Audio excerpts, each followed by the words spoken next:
هەلو واشنگتن. بەرنمەیەکە کۆپشکە کوردی یا دەنگی ئەمریکا بەڵاو دەکات.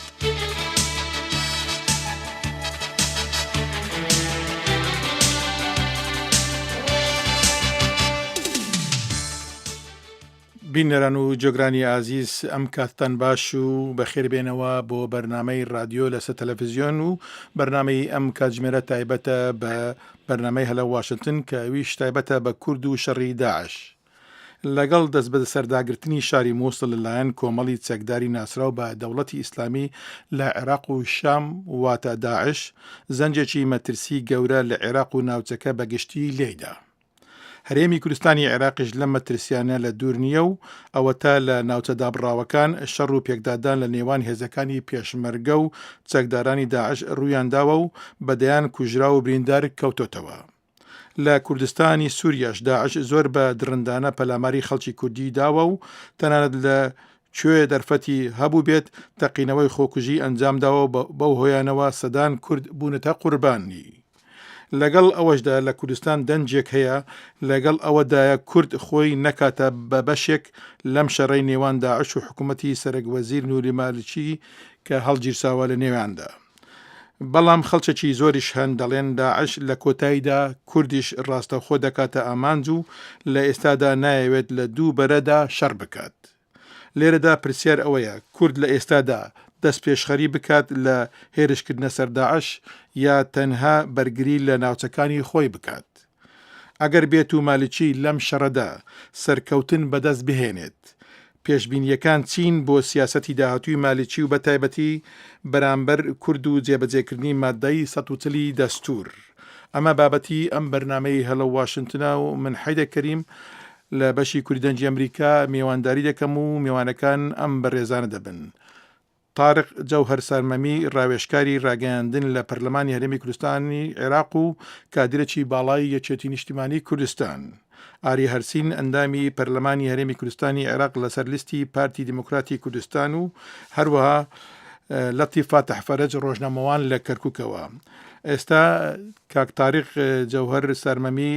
ڕاستەخۆ ئامادەیە بەڵام تا ئێستا نەمانتوانیوە کاک ئاری هەرسین وەربگرین هەوڵەدەین بەردەوام بین کە پەیوەندی بەویشەوە بکەین بۆ ئەو بەرنمەیە بەشداری بکاتن. کاکە تاریق زۆر سپاس دەکەین جارشکە بۆ بەشداریت لە بەرنمەی هەڵە واشنگتن. زۆر سپاس کاک حەیدەر بۆ بەڕێزتان و ڕێزم بۆ برادرانی دەنگی ئەمریکا و بیسەرانی بەڕێزی خۆشەویست و بەخێراتنی میوانەکانی شتەکەم زۆر سپاس بۆ. البەتە تا ئێستاەوە هەوڵ دەین کاک ئاری هەرسین و هەروە لەطیف فاتح فەرەج ڕۆژنامەوان لە کەرکووک وەرگرین سەبارەت بە مەسەلەیە بەڵام تا ئێستا دیارە پەیوەندیەکان بەهۆی خراپی باری پەیوەندی تەلەفۆنی نەمانتوانیەوە وەریان بگرین بەڵام بەردەوام دەبین لە سەریە. کاک تاریق بەوە دەست پێکەین بە سەرەتا بە سەرەتای بەرنامەکەمان بە وتارەکەی دوێنێ سەرۆکی ویلایەتە یەکگرتووەکانی ئەمریکا ئۆباما دەست پێ دەکەین. سەرۆک ئۆباما لە وتارەکەی سەبارەت بە هێرشەکەی داعش بۆ سەر عێراق گوتی ئێمە بیر لە ئۆپراسیۆنی سەربازی ناکەینەوە بەڵام بەردەوام دەبین لە پشتیوانیکردنی هێزە ئاسایشەکانی عێراق و گوتی نێزیکەی 300 ڕاوێژکاری سەربازی ڕەوانەی عێراق دەکەن و بۆ ڕاهێنان پێکردنی سەربازەکانی عێراقی و ئاماژەی بە دابەشبوونێکی قوڵی نێوان کورد و شیعە و سوننە کرد. جا سەبارەت بەم بۆ چوونی تۆ لەسەر ئەمە چییە؟ ئایا بە 300 ڕاوێژکاری سەربازی یا ڕاوێژکاری پسپۆری ئەمریکا لە بواری لەشکری بۆ ڕاهێنان پێکردنی سەربازەکانی عێراق ئەمە کافیە لەشکری عێراق یا سوپای عێراق بتوانێتن ئەو ناوچانە جارێککە داگیر بکاتەوە یا وەرگێتەوە لە دەست داعش وەکو با بڵێن مووسڵ و تکریت؟ بەڵێ زۆر سپاس. بەتەکیت پەیامەکەی دوێنێ شەوی سەرۆک ئۆباما پەیامێکی ڕوون و ئاشکرا بوو بۆ هەموو لایەنەکانی پەیوەست بەو کێشەیە بەتایبەتی لەسەر مەسەلەی ناردنی هێز بۆ عێراق جارێکی تر دوای ئەوەی کە سوپای ئەمریکا لە عێراق کۆتایی پێهات و بە پێ ڕێکەوتنێکی سەربازی و سیاسی لە نێوان ئەمریکا و عێراق هێزەکانی خۆی کێشایەوە بەڵام پابەندە بە پارێزگاریکردنی عێراق و هاوکاریکردنی عێراق لە کاتی تنگانەدا. ئاساییە کە سەرۆک ئۆباما تەنیا بتوانێت ئەم جارە لە ڕووی لۆجستیەوە یارمەتی عێراق بدا لە ڕێی هێزی ئاسمانی و هەروەها نردنی ئەو سەرسەد شارەزایی دەبواری کاری سەربازیدا بۆ کردنەوەی خول و پێگەیاندنی کادیرانی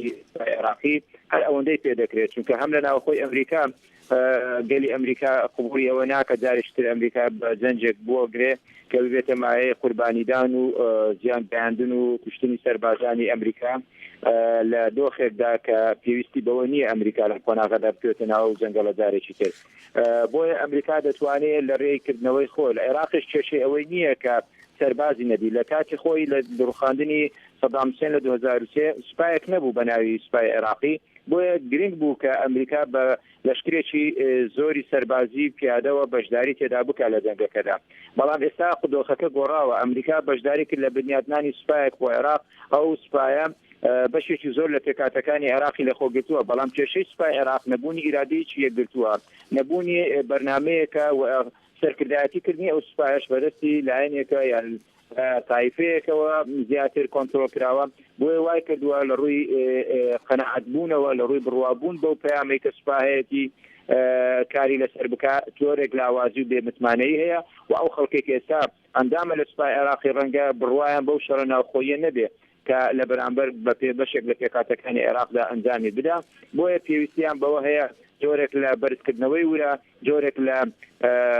ڕێنماییکردن بۆ چۆنەتی بەشداریکردن لە جەنگێکی لەو شێوە کە لەگەڵ بەشێک لە گروپی تیرۆریست و بەشێک لە گروپی تێکدار و بەشێک لە کەسانی عەشایر و گەلانی عێراق چونکە لە بیرمان نەتی ئەم شەڕی ئێستا هەیە تەنیا مەسەلەکە داعش نییە ئەگەر سەیری بکەی داعش بەپێی هەموو ئامارەکانی باز دەکرێت لێرە و لەوێ چەند هەزارێکن ئەوانەی کە لە سووریا پەڕیونەتەوە یا ئەوانەی کە لە عێراقدا ڕەنجە داکوتاوە بەڵام بە گشتی بە 4000 کەس ئەم مەساحە زۆرەی جوگرافیا لە ناوچەی سونەنشین کۆنترۆل ناکرێت بۆیە لەمەدا ڕەنگە جۆرێک لە قسەی سونەکان ڕاست بێ کە دەڵێن ئەمە جۆرێک لە خۆپیشاندان و شۆڕشێکی یا ڕاپەڕینێکی سونەکانە لە بەرامبەر حکوومەت و دەسەڵاتی مالیکی کە لە ماوەی دوای 2003 وە سونەکانی ئیکمال کردووە بەڵێ ئەلبەتە ئیستا توانیمان کاک لەتیف فاتح فەرەج ڕۆژنامەوان و شارەزای کاروباری سیاسی عێراق و ڕۆژهەڵاتی نێوەڕاست وەرگرین هەروە ئێساش دەرهێنەری بەرنامە وتی ئەوە توانیمان کاک ئاری هەرسینیش ئەندامی پەرلەمانی هەرێمی کوردستانی عێراق لەسەر لیستی پارتی دموکراتی کوردستان ئەویش وەربژیری ئەلبەتە بەخێرهاتنی هەردوو لاتان دەکەین زۆر سپاسان دەکەین ئەزانین پەیوەندیەکان زۆر سەختە بەڵام زۆر سپاسان دەکەین بۆ بەشداریتان لەم بەرنامەی هەڵە واشنگتن زۆر سپاس زۆر سپاس کاک ئاری لە سەرەتا ئاماژەم بەوە کردی باسی ئەوم کرد کە لەگەڵ دەست بە سەرداگرتنی شاری مووسڵ و لەلایەن کۆمەڵی چەکداری ناسرا بە دەوڵەتی ئیسلامی لە عێراق و شام داعش زەنجێکی مەترسی گەورە لە عێراق و ناوچەکەی گرتەوە هەرێمی کوردستانی عێراقیش ئەلبەتە دوور نییە لەو مەترسیانە و ئەلبەتە داعش هەروەها لە بابڵێن لە سووریاش دژی کوردەکان زۆر بە کاری درندانە ئەکاتن لەگەڵ ئەوەشدا لە کوردستان دەنجێک هەیە لەگەڵ ئەوەیە کورد خۆی نەکات بە بەشێک لە شەڕی نێوان داعش و حکوومەتی سەرۆکوەزیر نووری مالکی بەڵام خەڵچێکی زۆریش هەن دەڵێن داعش لە کۆتاییدا کوردیش ڕاستەوخۆ دەکاتە ئەمانج و لە ئێستادا نایەوێت لە دوو بەرەدا شەڕ بکاتن ئەمە بابەتی بەرنامەکەمانە بەڵام پرسیاری سەرەتام لە تاریخ لەسەر ئەوە بوو لەسەر ئەو تاری سەرۆک ئۆبامە بوو کە دەڵێ 300 ڕاوێژکار دەنێرێتن بۆ عێراق بۆ یارمەتیدانی لەشکری عێراقی ئەویش بەڕاهێنان پێکردین لەشکری عێراقی ئایا بەو سێستە لەشکری عێراقی چی ئەتوانێ بکاتن بەرامبەر بەو هێرشەی کە داعش کردوێتە سەر عێراق و بەگرتنی مووسڵ و تکرێت دەگە بکرێ بۆ چوونی خۆت بە کورتی لەسەرەوە دوای دێنە سەر بابەتەکە زۆر سپاس من بەخێراتنی ئەو میوانە بەڕێزاناکەم لە کوردستان و ڕێزم هەیە بۆ جەنابتان لە واشنگتن بەس حەزەکەم لە پێشەوە بڵێم یەکشت بڵێم بەندا وەکو سەرۆکی لیژنەی پێشمەرگە و شەهید و ئەنفال و جینۆساید و زیندانیانی سیاسی سەرۆکی پەرلەمانەوە ڕاست پێدراین هەر لە یەکەم ڕۆژی ئەم چەشانی کە لەوێ دروست مووسڵ بچین سەردانی مەیدانی بکەین ئێمە سەردانی مەیدانیمان کردووە لە شنگالەوە هەتا ئەگاتە سعدیە و خانەکەین و بەرچاوڕوونیمان هەیە لەو مۆزوع ئەگەر دوایی جەناب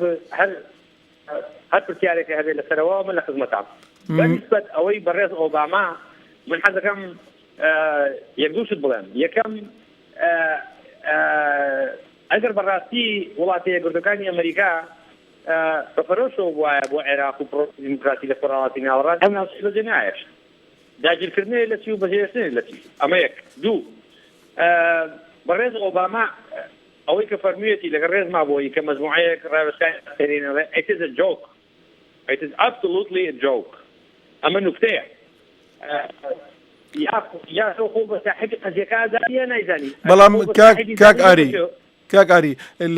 لە دوونێک کە پرسیاریان لێ کردوتی ئێمە هەوڵماندا هەندێک لە سەربازەکان لە عێراق بهێڵینەوە بەڵێن سەرکردایەتی عێراقی بە تایبەتی نووری مالکی لەگەڵ ئەوە نەبوو هیچ سەربازەکی ئەمریکی لە عێراق بنێتەوە معنای ئەوەیە جەنابی ئۆباما سەرکردایەتی عێراق بەس بە نووری مالیکی زانی حسابی بۆ کوردستان نەکردو بە جێوەیەک فەرموو ئەو بادەکەی بکەشێت بەڵێ کاک لەتیف فاتح فەرەج ڕۆژنامەوان لە کەرکووک زۆر سپاس دەکەین بۆ بەشداری لەم بەرنامەیە هەروەکو ئاماژەم پێکرد خەڵکێکی زۆر لەگەڵ ئەوان ئەوەدان کە کورد خۆی نەکات بە بەشێک لەم شەڕی نێوان داعش و حکوومەتی سەرۆک وەزیر نووری مالکی هەروەها بەڵام خەڵکێکی زۆریش دەڵێن داعش لە کۆتاییدا کوردیش دەکاتە ئامانج و ئایا بە بۆچوونی تۆ لەم کاتەیە لەم وەزعەیە باشە کورد بەشداری لەم شەڕە بکاتن یارمەتی لەشکری عێراق بدا ئەوەی کە ماوەتەوە یاوەتە خۆی دوور بگرێت لەم شەڕە تەنها پارێزگاری لەو ناوچانەی بکە کە گرتوویەتی ئەی ئەو ناوچانی کە تا ئێستا نەگیرامنەتەوە ئەگەر بکرێ بۆچوونی خۆت وەکو ڕۆژنامەوانێک و شارەزایەک و لەو ناوچەیە بیری خۆت پێمان بڵێ ئەزانی کاک هەیدە هەردوو حاڵەتەکە ڕاستە بە بڕۆی من کوردان بێتە سووری بەدلەش کرد بێتە بەشێک لە شەڕەکە بەرگری بکە باشترە لەوەی بێتە بەشێک لە شەڕەکە دووش من بڕواشم وایە ئەو بڕوای زۆر کەچیشە داعش هین نییە دژمنێکی هەبێ و خەڵکی بە دژمن نەزانێ دەوڵەتی ئیسلامی لە عێراق کوشان پرۆژەکەی دیارە بەرنامەکەی دیارە دیدگای دیارە فەلسفەی دیارە وەزانێت چیەکە منش بڕوام وایە ئامانجی دووەمی کاتی خۆشی وتومانە و کاتی خۆشی لەسەرەوەی کە ئەمریکاش عێراقی بۆ بەدێش لەسەرەوەش قسەبان زۆر کرد بە نووسینمانە ئەوە لەسەر لەبەری ئەوەی لە 2023 ڕووەدا تا ئەم ڕۆژێکی سێمەتیایین و شتێک نەبوو ناوی سوپای عێراق بێ شتێکە بۆ ئینتیمای هەبوو بۆ سەرکردەیەک بۆ فئەیەک بۆ بەرەیەک بۆ تایفەیەک ئەوە سوپا نەبوو بەمانەت یعنی سوپا بۆ بەتامی میلیشیا ئەمە لە 2023 تا ئیسێمە باسێکن یعنی لە 2023 تا ئەمڕۆکان شەڕوویدا کە سوپا هەڵەشایەوە تا تیتات و تا بچۆ بن بەخا ئەمە سەر لەبەری هەڵە بووە ئێمە سەر لەبەری ئەو مێژووە هەڵە دوای هەڵە دووبارەیەکەینەوە بەوەشەوە کە جێشی ئەمریکا کاتی خۆی بەڕێگەڕانەوە بۆ هەموو پێکاتەکانی عێراق تەنیا بە ئیتفاقیەک لەبینی مالکی و خۆیان کشایە بەڵێ کاک تارێک تۆ ڕێی سەبارەت بەم پرسیاری کە ئاراستەی کاک لەتیفم کرد بەڵێ لە ڕاستیدا مەسلەی کورد بەشدار بێ یا بەشدار نەبێ ئێمە لە ڕاستیدا بەشێک نین لەو ململانەیە کە ئێستا کە لە گۆڕەپانی عێراق لە نێوان سوننە و شیعە لە گۆڕەدایە لەبیرمان نەچێ ئەم کێشەی ئەمڕۆ نییە کێشەی دروستبوونی دەوڵەتی عێراقیە دەوڵەتی عێراقی کە دروست دەبێ لەسەر ئەساسی کەمینەیە کە بێتە دەسەڵاتدار بۆ ماوەی زیاتر لە 80 ساڵ حکمی عێراق دەکا و کورد کە بەشێکی زۆری ئەو دەوڵەتە نوێیە پەراوێز دەخرێت لە هەروەها شیعەکانیش کە 16 لە پێکاتی عێراق ئیهمال کران بۆیە دوای ئەوەی کە پرۆسەیەک دێتە پێشەوە لە 2023 هاوکێشەکە پێچەوانە دەبێتەوە ئەم جارەیان ئەوانەی کە قوربانی بوون شیعەکان بوون دێنە دەسەڵات و زۆرینەی عێراق و بەغدا دەکەوێتە بەردەستیەوان سوننەکان ئەم جارە هەست بە هوبن و دابڕان دەکەن بۆیە ئەساسی کێشەکە کێشەی یەکتر قبول نەکردنە لە نێوان دوو تایفە و دوو ویر و بۆچوون و ئایدیای ئاینی کە لە نێوان سوننە و شیعەکانە بۆیە ئەمەش ڕەنجی داوە لەسەر کاری سیاسی لە ئەنجامدا سوننەکان دوورخرانەوە و هەروەها تەدەخلاتی نێودەوڵەتی و ئیقلیمیش کاریگەری خۆی هەبوو بۆی ئەو کێشە قوڵ بێتەوە بە ئاراستەیەک کە ئەمڕۆ عێراق بەم دۆخەدا تێپەڕێ و ئێستا کاتێەوە هاتووە سوننەکان بە دوای بەدیلێکدا دەگەڕێن بۆ دروستکردنی نفوزێک و ناوچەیەکی هەرێمی بی وەکو هەرێمی کوردستان یا ناوچەیەکی ئۆتۆنۆبی یا تەنانەت کارکردن بۆ ئەوەی بگەنەوە بەغدا و ئەوجە لە بەغدا و ناوچە سوننیشینەکان بۆ خۆیان جۆرێک لە دیفاکتۆ ئیدارەیەک دروست بکەن دەسەڵاتی خۆیان بجێڕنەوە بۆ عێراق بەنسبەت کورد تا ئێستا کێشەکە پەیوەندی بە ئێمە نیە ڕاستەوخۆ کێشە لە نێوان سوننە و شیعەدایە ئەو دەفەرانەیە کە کورد کێشەی لەگەڵ عێراق بوو لەگەڵ حکوومەتی عێراق ناوچە دابرێنراوەکانی کوردستان بووە خۆشبەختانە هێزی پێشمەرگە لە ئەنجامی ئەو پرۆسەیەدا توانیوێتی بەژیری و لێهاتووی خۆیانەوە کۆنتڕۆلی هەموو ئەو ناوچانە بکەن کە ناوچەی کوردستانین و دووچاری تعریب و ڕاگواستن هاتوون بۆیە ئێستا ئێمە کێشەی خاکمان نەماوە کورد ئێستا بە پێی زۆربەی زانیاریەکانش کە ئاماژە بەوە دەکەن کورد کێشەی خاچی نەماوە خاک کەوتۆتەوە بەردەستی کورد بەڵام لێرە بڕیاری سیاسی کورد ئاەت بڕیارێک لەسەر ئەو بابەتە دەدرێت بۆ ئێمە بەڕای من تا ئێستا پێویستە بەو شێوەی هێناومانە بەو شێوە باسی بکەین و هەروەها جیاوازی لە نێوان ئەوەش بکەین ناکرێت ئێمە سونەکانیش هەموو تاوانبار بکەین بەوەی کە سونە هەمووی تیرۆریستە و سونەکانیش پێویستە خۆیان پاککەنەوە لە تۆمەتی تیرۆریستی و نابێ ئەوان گروپێکی چەکداری وەکو داعش یا قاعیدا یا هەر گروپێکی تری نەقشبەندیەکانە لەو بابەتە کە دروستە بێ ئەوانە بکەن بە وازیهەی خەبات و داواکردنی مافەکانی مەزلومیەتی خۆیان بۆیە گرنگە سونەکان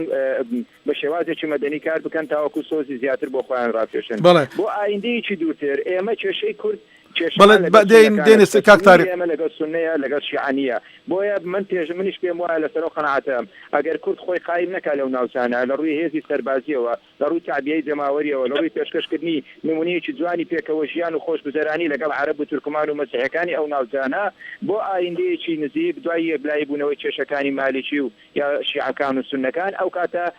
دەگەڕێنەوە سەر لایەنی کوردی و داوای ئەو زەویانە دەکەن کە زەوی کوردستان ئێستا لە بەردەستی هێزی پێشمەرگەدا خۆمان ئامادە بکەین لە هەموو بوارەکاندا بۆ ڕووبەڕووبوونەوەیەکی دوورمەودا بەڵێ کاک تاریخ دێنەوە سەر باسی ئەوە حەزمە کردێ باسی ئەو نامەیە بکەم گوایە لە ڕۆژنامەی قوڕیش لەندەنەوە بڵاو کراوەتەوە کە بە زمانی عەرەبی بڵاو دەکرێتەوە لەسەر ئەوەی ناردنی نامەیەک بۆ سەرکردایەتی هەرێم بەڵام بەر لەوەی باسیەوە بکەم دەچمە هەولێر کاک عومەر فرادی لە پەیوەندیدایە کاک عومەر ئەم کاتەوە باش فەرموو کاک عومەر فرادی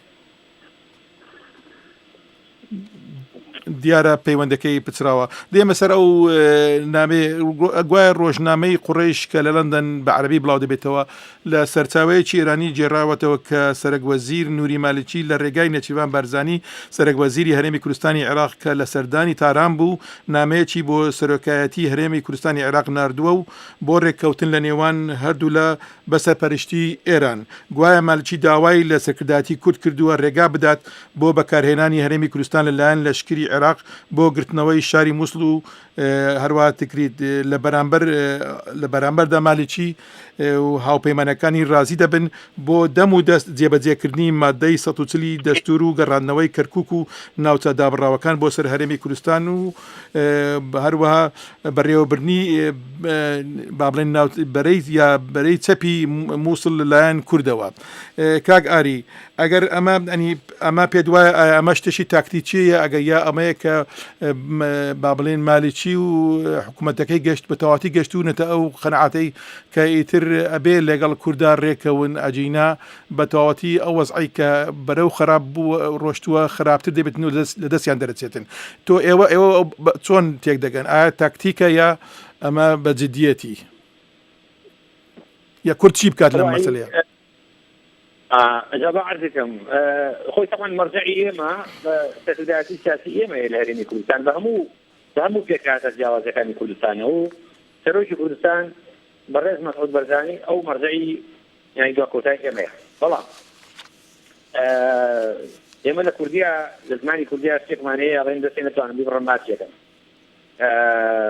مالیکی ئەبوو زۆر لەوە پێشتێ بگا کە ئەم دەستا بەو نابڕێ ئەمەی کورد بە هەموو هەوڵێکی خۆی محاولاتی زۆری کرد یهانی خەڵکی کوردستانی کرد موچەی خەڵکی فەقیر وەژاری بڕی هەموو ئەمانی کرد لە ئێستایە ئەمەشتێکی ئاسان نییە ئێمە یعنی سەرکردایەتی کورد ئەوەنە دڵنەرم بێت و بڵێ یەک و دوو بڵێ لە خزمەتین ئەو وانییە یعنی ئەو ئەگەر ئەم نامەی جەنابە دەفەرمووی ئەگەر ئەمە ڕاز بێ نامەی شوان نووسرا بێ ئەبێ بە چاودێری ئینتەرناشنەڵ کۆمیونیتی یعنی ڕایگرسی سیاسی جیهانی ئەمە چاودێری بکرێت ئەمە هەرەوە نییە لەبەر سیاست دڵاری نییە ئێمە سێقەمان نییە بەما لەبەر ئێمە ڕابردوومان هەیە لەگە مالیکی ئەنجا بۆیە ئەو کە ئاڵێت مادەی سەوزل یەک دەست بەجێ جێبەجێیەکەین ئێستا ئەو منتیقانی کە پێی ئەڵێن disputed territory منطقەی مادەی 140 کاک ئاریەکە بکرێ ئەوشە ئینگلیزیەکان ئەتێگەم ئینگلیزیەکەت باشە بەڵام با کوردەکە تێبگەن ئەو ناوچانەی کە کێشان لەسەر بۆ بیکەنە کوردەکە زیاتر ئەو ناوچانەی نەکەی ئەو ناوچانەی کە کوردستانین و لە دەرەوەی ئیدارەی هەرێمی بەڵام تۆ بە ئینگلیزیەکە وتت کێشان لەسەرە بە ئینگلیزیەکەی وا دوت ببوورە داوای لێ دەکەم ئەو منطقانەی کە 100% کوردستانین و لە دەرەوەی ئیدارەی هەرێمی کوردستان ئەمە شتێک نییە یعنی تۆ بە مەرحەبا و بە کاغەزێک و بە تەلەفۆنێ هینە ئیتیفاقی لەسەر پێ مۆزوعیش دەستوریە اینجا بۆیە ئەوە ینی کاوا بە گرنتی نێونەتەوەی هەبێ لە بەرامبەریە کاوا بە گرنتی نێونەتەوەی هەبێ ینی کۆمەڵگای نێونەتەوەی لەمە ئاگادار بن فعلا اینجا لەگەڵ ڕێز و خۆشەویستین لەگەڵ ڕێز و خۆشەویستی پشتیوانیم بۆ زۆربەی زۆری قسەکانی هەردوو برا عەزیزەکەم لە کەرکووک و لە سلێمانی من پێم وانییە کە ئێمە مشکلەمان مشکلی خاکمان هەیە لەگەڵ سونە و لەگەڵ شیعانیمانە ئەوە شیعەیەکە موچەی هاوڵاتیانی کوردستانی ئیمڕیوە ئەو سەرۆکوەزیرانی کە لە بەغایە شیعەیە ئەو مؤسسەیە شیعەیە بابزانین لە ساچەنی قووەی جەوی عێراقی شیعەیە لە ساچەنی جێشی عێراقی شیعەیە ئەجا بۆیە ئەوە لەگەڵ ڕێزمان ئەوە نییە ئێمە مشکلەمان لەگەڵ تاتی فیدراڵی عێراقەیە ئێمە مشکلەمان نە لەگەڵ مەسەبی شیعەیە نە لەگەڵ سوننە هەیە نە لەگەڵ لایەنەکانی تر و بڵێن عەشایری عێراقی هەیە ئێمە مشکلەیەکی قانونی دەستوریمان هەیە لەگەڵ حکوومەتی فیدراڵ ئێمە خەڵکی کوردستانی ئەم نیشتیمانی ئێمەیە ئەگەر ئەوانەی کە لە بەغا حکم ئەکەن پێیان وایە کە کورد بەشێک نییە لە پێکاتی عێراق زۆر باشە ئەو کاتە ئێمە بیر لە بەدین گرەکەینەوە بەڵێ کاک ئاری شتێکت وت لە قسەکەدا داوای بردن لە هەردوو لای ترەکەم شتێکت وتت مەرجعی ئێمە سەرۆکی هەرێمە ئەگەر من وا تێگەشت بم ئایا مەرجعی ئێوە سەرۆکی هەرێمە یا پەرلەمانی هەرێمی کوردستانی عێراق حەز دەکەم ئەمە ڕووم کێوە زیاتر ئەگە بکرێتن تکایە من عەرزم کردی وتم سەرکردایەتی سیاسی ئێمە بە سەرۆکایەتی مەسعود بەرزانی سەرۆکایەتی سیاسی ئێمە بریتێ لە پێکاتە سیاسەکانی کوردستان هەموو حیزب سیاسەکانی کوردستان حكم لهريمي كردستان حكمي توافقية وكو جناب لوانيه بزاني متابعة وكردبيه وكو رجنا منوته حتى فيكاتني كابيني هستم وكابيني حوت وشش وبينج وأمانة همي بتوافق كراوة بويا من وتم مرجعي إما سروك مسعود برداني سروشي كردستان ببطل أو نبو بتاكي تانية لبروي أو كوكروي همو هي سياسة كان كردستان بالي تيجش زور سباس كاكا أري زۆر سپاس بەڵێ ئەچین لای کاگلەتیف سەبارەت بەو بۆچونەی کە دەبرن هەم کاک تاریخ دەری بڕی و هەم کاگاری هەرسین دەری بڕی سەبارەت بەوەی ئەو نامەیە کە گوایە ئەگەر ڕاست بێتن بژاری بەردەم کورد چیە لەم مەسەلەیەدا ئەگەر بێت و با بڵێ مالکی بیەوێتن یا ئەو قسەی کە وتوێتی ئامادەیە مادەی 140 جێبەجێ بکاتن و ناوچە ئەو ناوچانەی کە دابڕاون بگەڕێنەوە سەر هەرێمی کوردستان و بە کەرکووچیشەوە و هەروە هەندێک لە بەشی مووسڵش بەڵێ فەرموو کاک حەیدەر جارێ مادەی 140 مادەیەکە لە چوارچێوەی دەستورە کە باز لە جێبەجێکردنیەکە دەبێ کۆی ئەو ناوچانی کە بەداخلی زۆرە بە ناوچەی کێشە لەسەر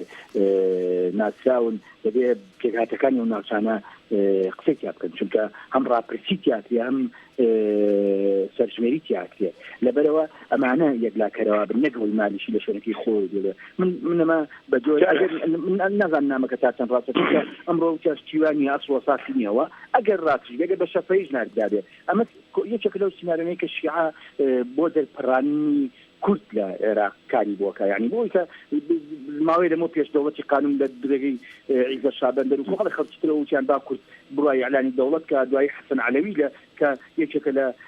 کەسەکانی کە زۆر باسی ستەمکاریەکە بەرامبەر بە شیعە لە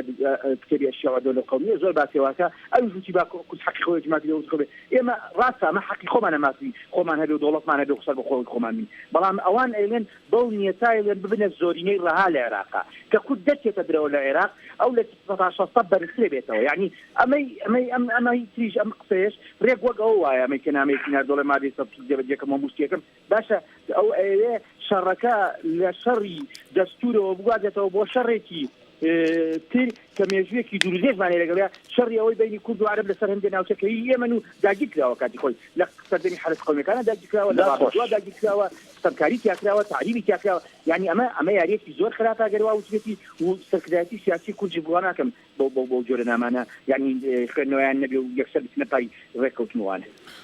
بەڵێ کاک تاریق دێمە لای تۆ بەڵام پێشەچێ چمە کەرکک کاک یەحیا بەرزنجی لە پەیوەندیدایە بزانین سەبارەت بە ڕەوشی ئێستای ئەو ناوچەی لە چیە و ئەگەر پرسیارت چی هەیە بۆ هەر سێ میێوان کە میێوانەکانیش تاریق جەوهەر سارمەمی ڕاوێژکاری ڕێگەاندنی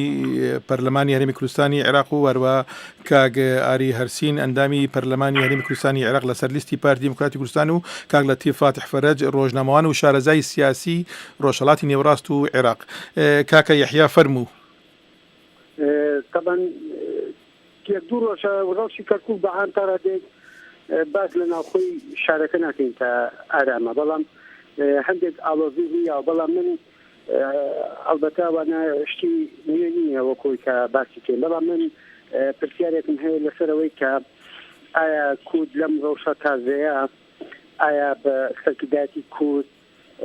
بڕیارە شەڕی داعش بکات لەم کاتەیە ئەگەر بڕیاریش نییە بۆچی ناوبەناو لەو ناوچانی کە کێشیان لەسەرە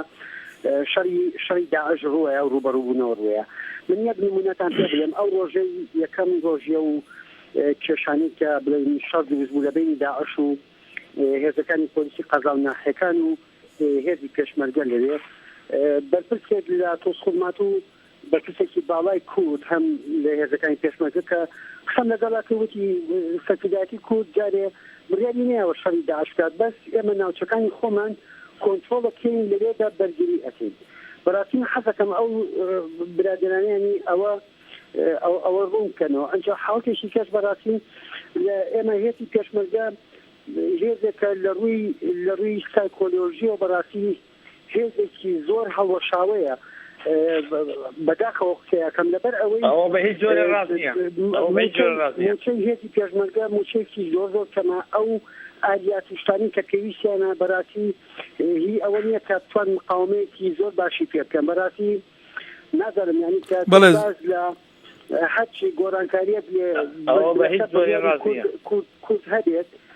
ئەبێتە هێزێکی پێشمەرگەی واتە زۆر تۆخمەبێ بەڵام من وای نادینم. بەڵێ زۆر سپاس کاک یحیا ئەو بزانەوە کاکاری بوو قسەیە کرد نازانەوە ڕاز نییە کاک تاریق بەڵێ کاکاری دێمە لای تۆ بەڵام بە پێشتر وتبووم ڕێگا بە کاک تاریخ دەم بۆ چوونی خۆی لەسەرمە دەربرتین. کاک تاریخ تۆ بۆ چوونی خۆ دەبر لەسەرمە دوای دەگەڕێن لای کاک ئاری هەرسین بزانانی چی هەیە لەسەر مەسەلەی لەسەر قسەکانی کاک یحیا. کاک تاریخ فەرموو.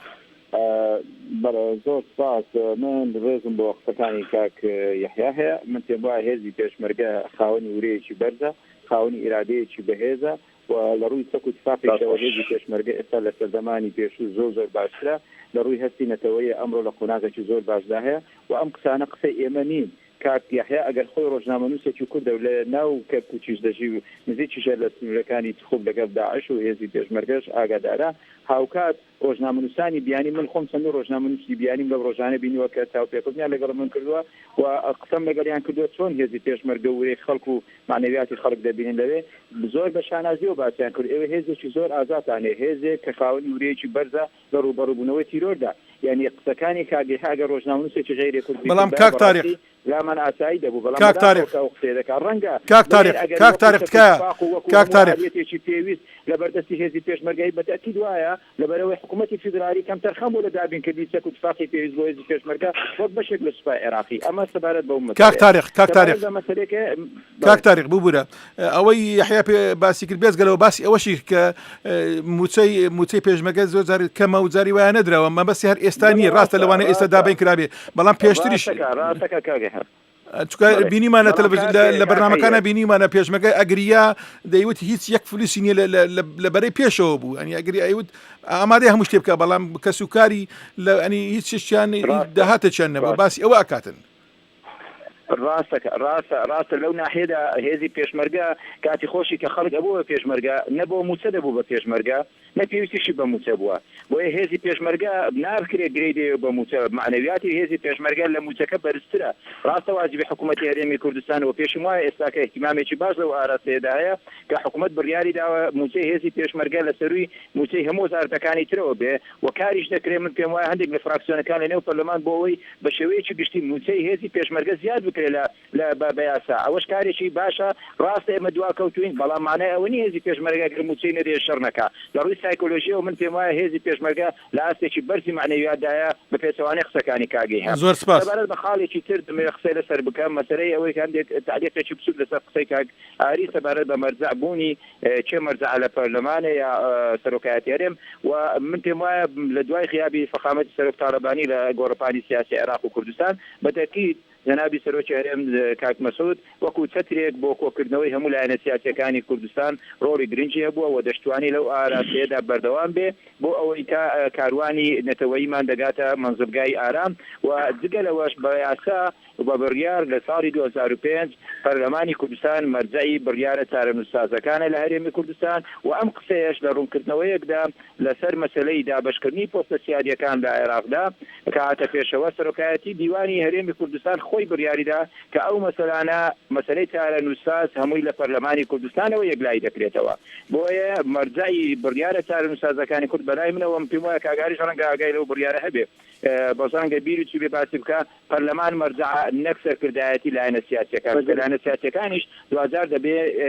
بیر و بۆچوونەکانی خۆیان بینەوە بەردەم پەرلەمانی کوردستان ئەو پەرلەمانی کوردستانە حەسمی ئەو مەسەلە سیاسی و هەستیارە چارەنووسسازانە دەکات دەوارەت بە مەسەلەی ئەو نامەیە کە هاتووە بۆ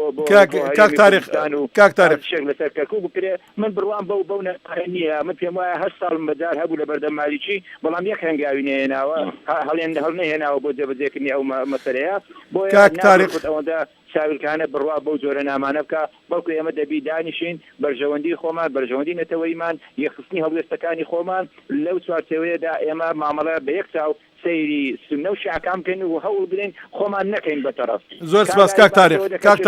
ئێمە کێشەی ئێمە دائیمەن لەگەر ئەو کەسانەیە ئەو لایەنانەیە کە حکمی بەغدا دەکەن سنە بێ شیعەبی هیچ فەرقیان نییە ئەوەی دێتە بەغدا بە هەمان شێوە وەکو یەک بیر دەکەنەوە سەبارەت بە مافی کورد و ناوچەدا برێنراوەکان بەڵام ناکرێت ئێمە کێشەکانی خۆمان لەگەر حکوومەتی عێراقی بکەینە کێشەی نێوان کورد و سنە یا کورد و شیعە باشە تکار لێکم گاگە بکرێتن وەڵامەکە تۆ گورتکەوە چووکە دوو میوانی تریشمانەیە بێزگەلەوە کاک لەتیف ماوەیەک شێ چاوەڕوانەکاتن بەرەوەی بچمە لای کاک لەتیف بەڵام ئێستا حوسێن محەممەد لە پەیوەندیدا ڕۆژنامەوان لە سلێمانیەوە حەزەکەم کاک حوسێن ئەگەر بکرێتن بۆ چوونی خۆشت هەرچەندە کاک لەتیفش تەبی ڕۆژنامەوان ئەو لە کەرکووکە بەڵام حەزەکەم ئەوەکو تۆ ڕۆژنامەوانێک لە سلێمانی ڕۆڵی ڕۆژنامەگەریە ڕۆژنامەوانی کوردی لەم مەسەلەیەدا چۆن بوو ئاگە بکرێ بە کورتی و هەر پرسیارێکشت بۆ میوانەکان هەیە کە فەرموچکە ماوەکەمان زۆر کورتە بەڵێ سپاس بۆ تۆ بۆ میوانەکانت من تێبینی زۆرم هەیە لەسەر مەسەلەی ڕووماڵکردنی با بڵێن ڕووداوەکان لەم دوایە لە هەرێمی کوردستان و لە عێراق ڕاگەاندنی کوردی بەگشتی بەداخەوە ئەزمونێکی ئەوتۆی نییە ئەزمونێکی وای نییە کە بتوانێت بە شێوەیەکی نۆرماڵ یان بە شێوەیەکی پرۆفیشناڵ یاخود ئەکادمیانە ڕووماڵی ئەو بارودۆخە بکە من پێم وایە دەکرێت هەرێمی کوردستان یاخود سەرکردایەتی سیاسی کورد یاخود ئەوانەی کە قیادەی ڕاگەیاندنەکەن قیادەی دەستگاکانی ڕاگەیاندنەکەن بە ئەهلی و بە حیزبیەوە دەکرێت کۆمەڵێک خول بکەنەوە بۆ ئەوەی بتوانن ڕۆژنامەنووسی تایبەتمەند بە جەنگ و بە ڕووماڵکردنی بەرەکانی شەڕ بێنە بەرهەم بەداخەوە ئێمە لە هەرێمی کوردستان ئەوەمان نییە زۆر زەرمان لەو ڕووماڵکردانە بینی کە لەو چەند ڕۆژەی ڕابردوو لە سنوورەکانی مووسڵ و کەرکووک و دیالە کران بۆیە من وەکو ڕۆژنامەنووسێک ئەڵێم پرۆسی ئازادی عێراق کە لە ساڵی 2023 ڕوویدا ئێمە نەمانتوانی ئەوەی کە ئەو ڕۆژنامەنووسانی کە چوونە بەرەکانی شەڕچوونە ئەو شوێنانەی کە شەڕی تێدا بوو ئەو بارودۆخە ئەزمون بکەن و خەڵکی کوردستان چاوی لە دەستی دەستگاکانی ڕاگەاندنە بۆ ئەوەی کە زانیاری بداتێ ئەو زانیاریانە بەداخەوە زۆر جار واگەیشتوەتە خەڵکی هەرێمی کوردستان یاخود دوشمنانی هەرێمی کوردستان یاخود ئەوانەی کە چاویان لەوەیە کە چۆن زەفەر ببن بە خەڵکی کوردستان لە قازانجی ئەوان بووە بۆ نمونە ڕەنگە زۆرجار دەستگای کە ڕاگەاندن هەوڵی دابێ کە راپۆرتێک یاخود زانیاریەک لە بەرەکانی شەڕەوە بواتێتەوە بۆ خەڵک پەلەی کردووە پەلەکردنەکەشی بەزەرش کاوەتەوە بۆ خەڵکی کاک حوسێن ئەمە تێبینیەکەم بوو زۆر سپاس بۆ کاک تارق و بۆ کاک ئاری من کاک تارق لەم دوایە باسی ئەوەی کرد کە هێزی پێشمەرگە پێویستی بە موچە نییە من 100% لەگەڵینی لە بارودۆخێکی ئاوە لە بارچووکە ئێمە قەزەیەکی نەتەوەیمان هەیە خەڵکی کوردستان و پێشمەرگی کوردستان مەسەلەن تەواتەکەی زۆر لەلا گرنگترە لە موچە من لە تۆڕی کۆمەڵاتی فەیسبوک پێشمەرگەیەکم بینی کە مناڵەکەی باوەشی بە قاچیدا کردبوو لەو کاتێک کە ئەو خۆی ئامادە کردووە بڕۆ بۆ بەڵێ کاک حوسێن دەڵێ کوڕم من پێویست کاک حوسێن زۆر سپاس ئەبێ بچم کاک حوسێن زۆر سپاس نەتەوەکەم پێویستی پێ کاک حوسێن کاک حەیدەر من پرسیارێکم هەیە لە کاک ئاری و لە کاک تارقیشم پرسیارە بەڵێ ڕێزانەیە فەرموودی تکا بە کورتی یەک فەرموودەی جێنە بڵێ من دەپرسم ئایا پێشمەرگەی کوردستان خەڵکی هەرێمی کوردستان بەگشتی لەم بارودۆخەی کە ئێستا هاتوتە پێش لە کاتێکە ئێمە ئەبینین شەڕەکە بووە بە شەڕی مەذهبی شەڕەکە بەڵێ کاک سنە دەیبینین پرسیارەکەت کە فەرموودی پرسیارەکەت گیانە فەرموودکە پرسیارەکەم ئەمەیە ئایا خەڵکی کوردستان بە فعلی کەوتۆتە نێوان بەرداشەکە ئەگەر کەوتۆتە نێوان بەرداشی شیعە زۆر چی بکە بۆ ئەوەی مامەڵەیەکی تەندروست زۆر سپاس کاک زۆر سپاس کاک حوسێن زۆر سپاس ئەو پرسیارە ئارەسەی بەڵام ماوەیە کە کاک لەتیف لە مێژە چاوەڕوان دەکاتن حەزەکەم هەر سەبارەت بە مەسەلەی کاک لەتیف تکایە ئەگەر بکرێتن ڕاستە تۆ ماوەیە قسە نەکەوداوە لێ بردنەکە ئەمە مقابلەیە ئەمە چییە یعنی تۆ ئێستا بە نۆرەش بێ نۆرەی منە نۆرەی کاک لەتیفە دوای دێتە لای تۆ باشە بەسەر خوا شایەدە نۆرەی منە باشە کاک لەبەری کاک لەتیف من قسەی کاک لەتیف ئەو قسانەی کە ئیکا وازارم خۆمەیکەم باشە فەرمووی کاک هەرسین تۆ ئاری هەرسین فەرموو تۆ ئەگەر بکرێتن وڵامی دەوتکە من حەزەکەم یەک دووشت بڵێم یەکەم جەنابی کاگی حایبە بەرزنجی ئەگەر بەڕاستی سەحوفێکی پرۆفشناڵ بێ زۆر باشە زانی ئەو زانیاریانەی کە لە سەڵتی ئەمریکا بڵاویەکە زانیاری مخابراتین داعش و سنە و نازام عشایری سنە و ئەمانە بە پارەی کردن ئەم قسانە چۆن مخابراتی مەبەستت چییە مخابراتین مەبەستم کە تۆ باسی معنویاتی پێشمەرگە بکەیت خۆ کوردبی لەسەر سەڵتی ئەمریکا باسی وەضع و تەسیجاتیان بکەیت باسی چەکیان بکەیت ئەمە زانیاری مخابراتی چییە؟ زانیاری مخابراتی ئەوە نییە ئێخۆتیارە نییە ئەمە یەک دوو پشتیوانی باسی واقعەکە برای بەڕێزم یارمەتی مەکاچن بڵێ جێشی ئەمریکی بەم هەموو دیموکراتی کە لە ئەمریکا هەیە هینە قبول ناکات زانیاری هینی ئیستیخباراتی لەسەر CNN بڵاو بێتەوە ئەوە پشتیوانیە ئەوەی کە ئارەزووی لێبێ ئەوە بڵاوە بێتەوە ئەوە هەمومان نەیزانین اینجا بۆیە ئێمە دوا کەوتوین لە سەقافەتی سەحافی لە کوردستان پشتیوانی هەموو قسەکانی برای بەڕێز و خۆشەویستم هینجەنابی کاکتار جەوهرەکەم کە ئەو بە بۆچوونی من لەوانەیە تەنیا کەسێک بوو بێ لە ناو پەرلەمانی کوردستانە کە حیزبایەتی نەکرد بێ بەڕێی من شیاوی ئەوەش بوو کە بێ بە سەرۆکی پەرلەمانی کوردستان بەبێ مجاملە و هیچی شیش لەژم پێ نییە سێهەم ئەوەی کە ئەم برادرانە باسییان کرد یعنی ئەو برا بەڕێزەی کە باسی کرد ئەوەی سەحوفی بوو کە حسێن و زاید کاک یحیا بەرزنجی ئێمە زانیاری مەرەوە لەسەر معاناتی پێشمەرگە هەیە بۆیە سەرۆکی پەرلەمان ڕایت پاردوین لە شنگالەوە هەتا سەعدیە بچین راپۆرتێک تەختیە بکەین لەسەر وەقتی پێشمەرگە دوایەوە کاک تاریخ نەیوت هینە پێشمەرگە نابێ باسی موچە بکە من تەشیدم کاک تاریخ ئینسانێکی ئەوەمە من نیشتیمان پەرور و قەومیە حاضرە موچەکەی خۆی با بڵێ کاکە هەموو موچەکەم بۆ پێشمەرگە ئەمە ئەو مۆزوعێکی ترە بەڵێ کاکاری بەڵێ کاکاری سەرجەکەت گەیشت بەڵام بەکو هینێک هەرێمی کوردستان لە حکوومەتی هەرێمی کوردستان ئێمەوە حەسمەکەین ئێمە وتومانە ئەبێت وەزارەتی پێشمەرگە یەکەم وەزارەت بێکەم وچەوە بگرێ بەڵام ئێمە باسی شتێکەکەین بەڵە کاگاری ئەمە زۆر سپاس کاگەری ئەلبەتە ئەوە مۆزوعێکی نیشتیمانیە کاچی من ئێمە ینی با کەس مزایدەمان بەسەرەوە نەکا ئێمە لە پەرلەمانی کوردستان لە حیزبە سیاسیەکان لە هەموو حیزبە سیاسیەکان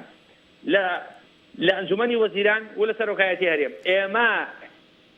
ئەولەویاتی یەکەم بریتیە لە پێشمەرگە بەڵام ئەوە بە ئالیا درێگەخرێ ئێمە کەم و کوڕیمان هەبوو بەڵام ئێستا ئێمە لە میحنەتین ئەم میحنەتە نابێت کەس مزایدەی بەسەرەوە بکە سوء استیفادەی لێ بکە ئیجازە بە شۆفێنی عەرەب یا شۆفێنی نازانم چۆ سوء استیفادەی لێ بکە بیکە بە قەزیە بەسەر تۆ بەڵێ کاکاری نۆرەی ئەمان تریشە کاکاری زۆر سپاس دەکەم بەڵام با پێ دڵم تکایە ئێمە یەکەم شت ئێمە لە دەنجی ئەمریکا کاکیحێب پامنێری ئێمەیە ئێمە کاری ئێمەش و کاری استخباراتی ناکەین ئێمە ڕووداوەکان چۆنە وەکو خۆی دیانگوازینەوە لەسەر ئەرزی واقعچیە ئەوە کردەوە جەنابە بڕۆ حەزەکەی لە چیف ئۆف ستاف هینی ئۆباما پرسا هینی جێشی ئەمریکی ئێمە ئەوش ئەوە ئەزانین ڕووداوەکان چۆنە چۆن قەما وای بڵاوەکەینەوە ملەتێکی قوڕ بەسەر دەوڵەت نییە ئەمریکا 2 ملیۆن کاکاری زۆر سپاس بەڵێ کاگەری باشە زۆر سپاس بابچین لێ کاک لەتیف ببوورە داوای لێبوردنەکەم ماوەکە زۆر کەمیشە بزانین ڕێی تۆ چێ لەسەر ئەم مەسەلەیە هەروەها چەند بە وەکو تۆ وەکو ڕۆژنامەوانێک وەکو چاودێرێکی لەو شوێنە ئایا خەڵکی ئەو ناوچەی خەڵکی هەرێم چەند ئامادەکراوە بۆ ئەم ڕەوشە ئەگەر هاتوو بانی دووبانی لە ڕەوشەکە بەرەو خراپتر ڕۆژ بەرەو شەڕێکی ناوچەکەی هەرێمەکە سەراسەری هەرێمەکە ڕۆژ خەڵکەکە چەند ئامادەکراوە بۆ تکایە فەرموو کاک حەیدەر من زۆر بە کورتی قساکەم لەو مۆزوعانەیە خۆتە زانیر بە کورتی لێم جارێەوەی کاگەحیاوتی ڕەنگە لە ڕووی دڵسۆزیەوە بەڵام چۆنێتی دەربڕینەکەیە حتا خۆ زۆر جار لە میدیایی ئێمەش هەندێشت دەلە ڕێ لە ڕووی دڵسۆزیەوە بەڵام ڕەنگە چۆنێتی دەربڕینەکە بە شێوازێت پێ بکرێتەوە من نمونەیەکی ئەوەی لەم ڕۆژانەیە کەناڵێک ئەڵێ بینێ سەعادە وەندا پێشمەرگە لە فڵان شوێن ئەوێ فڵان شوێن پاکاتەوە ئەمە کارێکی زۆر خراپە میدیایە بەڵام ڕەنگە لەو ڕوانگەیەوە بیڵێکە پێشمەرگەکان ئامادەیان تیاوانە بیان زۆر دەربڕین خراپە بە شێوەیەک من قەناعەت وایە بەڵام لە ڕووی دڵسۆزیەوەیە هەر کەسێک من بڕوا ناکەم کوردێکە بێ هین وەتەنیات بەسەرێکی ترا بڵێ بڵێ من لە تۆ کوردترم ئەوە خراپە دوو مەسەلەی ئێستا خەڵک چۆن ئامادەکراوانە بە بڕوای من بینیم چون من ناوەخاتەیەم خەڵک پێویستە پێویستەکانی ڕۆژانەی بۆ دابین کرێ چونکە مادام تۆ لە شەڕای مادام تۆ شەڕێکی هەر بەرگریشەکەی خۆت هێرشت نەکردو بەرگریەکەی دەبێت پێویستەکانی ڕۆژانەی خەڵک ئامادەکرێ دەبێت پێویستەکانی ڕۆژانەی پێشمەرگەش و بەردەوامی ئاگاداری بینەکەوەی کە خەڵک چێت لە بەکارسەڵەکان لەگەڵ بکە بچێ پشتگیریان کات سەنگەری دواواتە بۆ پشتگیریان هاوکاریان بکە هاوکارەکانەوە نەبێت کەڵی خۆراک و کۆمەگەرەش بە پێشمەرگە پێویست بڕوا ناکەم پێویستی بۆ بە خۆراک کۆمەکی لە شوێن تۆ بۆ بەڵام کە ئەگەر براش کۆگا هەبێ وەریگرێ ئێمە سەقسە لەسەرواکەین ئێمە 6 مانگ لەمەوە پێشتۆ بیردا ئێمە لە راپۆرتێکە لە بەرنامەی باسەوەمان کرد کە داعش لەبەر دەرگایە و